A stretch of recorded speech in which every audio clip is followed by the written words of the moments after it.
This is a part of a series called Asking for a Friend. That's funny. That's very funny. That's very funny. So, a friend of mine has this drip out of his penis, Exactly. and it's just a friend.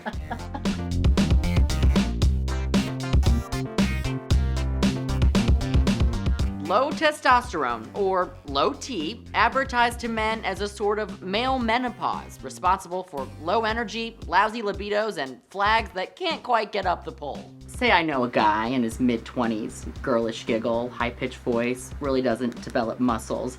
Could he have symptoms of low T? When you're like 25 years old and your testosterone is really, really high, you have a libido such that you could have sex with a Venetian blind, you're so horny. Thank God there's no windows around here, you know? This is Dr. David Edelberg. He practices integrative medicine at WholeHealth Chicago and is well-versed on low T. It's important to note that you should consult your own physician if you think you have any of the following symptoms that are in line with low testosterone. Poor muscle development, lack of libido, general low energy are the main signs. 40s, 50s, 60s, starting to experience bodily changes, just feels he doesn't have the get up and go that he once had, read about low testosterone, saw the TV commercial. Ah, those commercials filled with men who possess the highest spirits and the lowest testosterone.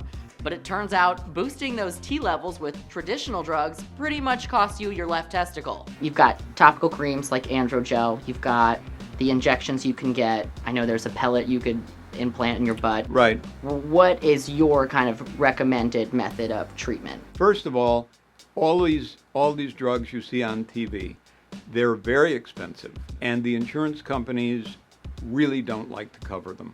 They're $500 and $600 a month. Are there natural solutions to this, like with your diet and your lifestyle and fitness, that you could change that would increase testosterone?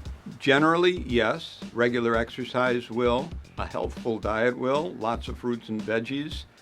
Actually, and then we use some herb. When I look into people with low testosterone, I feel like it's often marketed as like menopause. But in menopause, is there not a more significant plummeting of estrogen as compared to when a man starts losing testosterone? Yes, definitely.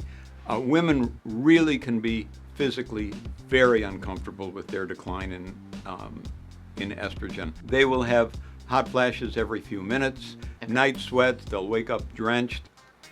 Also brain fog, they can't focus, moody, irritable. They're very unhappy.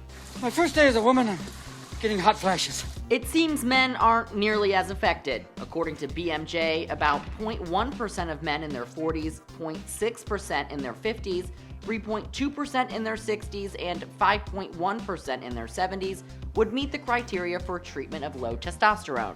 It's not rare. nearly as common as menopause. No, the symptoms are not, and they're not so devastating. They're very subtle. It's a very slow decline of libido. Men are bigger babies. Is that the takeaway? I'm telling you, if men had menopausal symptoms like women had with hot flashes, there would be a division of the NIH in Washington, and they would be going to Mayo Clinic. Moral of the story, low testosterone is rare, and the average man probably has plenty of tea in his kettle. But if you're affected, I feel for you, bruh. One man said to me, sex becomes a memory rather than something in the, what a sad look you had on your face. For Newsy, I'm Cody LeGros.